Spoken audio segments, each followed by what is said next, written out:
All right, let's bring in David Samson now for more on this. He's the host of the CBS Sports podcast, Nothing Personal, with David Samson, also the former president of the Miami Marlins, who won the World Series back in 2003. David, welcome. Among the many takes I heard today was that nobody in our culture did something so well for so long as Vin Scully. What made him so special? Well, let's start with the relationship he had with the fans and the relationship he had with the players. He is the voice that was in all of our heads, whether you were born in the 1960s, 70s, 80s, or today. You know that voice and the comfort that it always brought to all of us. It was that calming influence that goes with Major League Baseball. It's a very significant loss because what's so important for people to realize is that when you're a broadcaster the way Vin Scully was, your voice will live forever. But the one-on-one conversations that he had with players and fans and owners and presidents, that's what people are going to miss the most.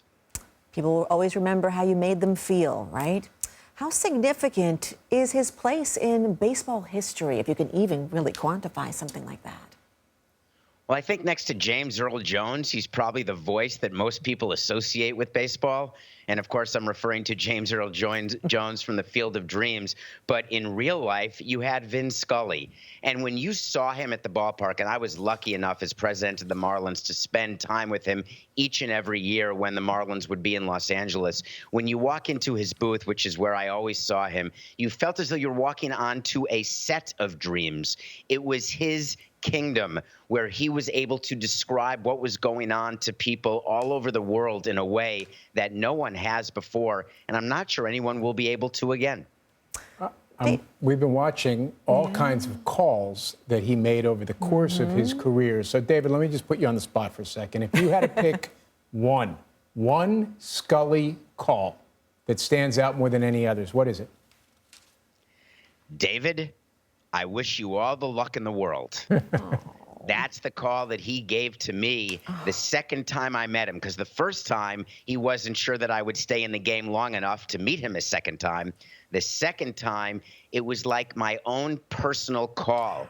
Obviously, the most public call may be the Kirk Gibson home run, the perfect game that he called, the end of the perfect game.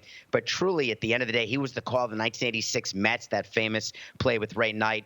But again, there's so many different calls. But I'd like to say that when you've got a relationship with players the way he did and with front office the way he did, that just doesn't happen very often. There's often problems between players and broadcasters. They don't like to be criticized. They're paying attention to every word that's said.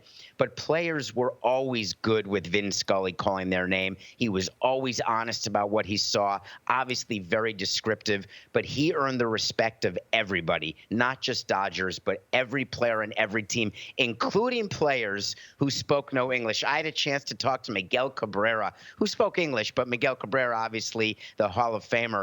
He knew exactly who Vin Scully was, and this is the same guy who didn't know who Roger Clemens was when he hit a home run off him in the 2003 World Series. I mean, you shared a beautiful memory, and that was a beautiful tribute. David Samson.